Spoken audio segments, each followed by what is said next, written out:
सरकारी खबरों में आपका स्वागत है। सरकारी योजनाओं की लेटेस्ट खबरें पाने के लिए तुरंत सब्सक्राइब करें हमारे YouTube चैनल को। और किस राज्य की योजनाओं की लेटेस्ट खबरें आप जानना चाहते हैं, हमें कमेंट बॉक्स में जरूर बताइए। तो आइए जानते हैं आज की खबरें। ईपीएस पेंशन का फॉर्मूला बदला, देखें अब कैसे 3 गुना आपकी ईपीएस पेंशन। कर्मचारी पेंशन योजना में मासिक पेंशन निर्धारण के मौजूदा फॉर्मूले में बदलाव पर गंभीरता से विचार कर रहे हैं। इसके तहत संपूर्ण ईपीएस पेंशन योग्य सेवा के दौरान प्राप्त औसत पेंशन योग्य वेतन के आधार पर मासिक पेंशन निर्धारित करने का प्रस्ताव है।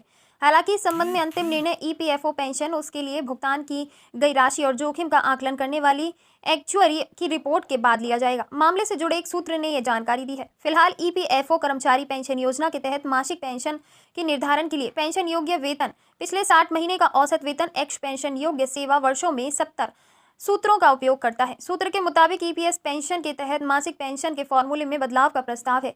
इसमें पिछले 60 के औसत वेतन के बजाय पेंशन योग्य सेवा के दौरान मिलने वाले औसत पेंशन योग्य वेतन को शामिल करने की योजना है। ईपीएफओ पेंशन योग्य वेतन में महीने, हालांकि सूत्रों ने स्पष्ट किया है कि यह केवल प्रस्ताव के स्तर पर है और अभी तक इस पर कोई अंतिम निर्णय नहीं लिया गया है। अंतिम निर्णय एक्चुअरी की रिपोर्ट के बाद लिया जाएगा। अगर ईपीएफओ पेंशन फॉर्मूले में बदलाव करता है तो निश्चित रूप से सभी की मासिक पेंशन का निर्धारण करेगा, जिसमें मौजूदा फॉर्मूले से कम अधिक पेंशन का विकल्प चुनने वाले भी शामिल होंगे। इसे एक उदाहरण से समझा जा सकता है। मान लें कि उच्च ईपीएस का विकल्प चुनने वाले व्यक्ति का पिछले 60 महीने का औसत वेतन 80,000 रुपये है और उसकी पेंशन योग्य सेवा 32 वर्ष है। ऐसे में मौजूदा फार्मूले के तहत उसकी पेंशन 36,571 रुपये होगी।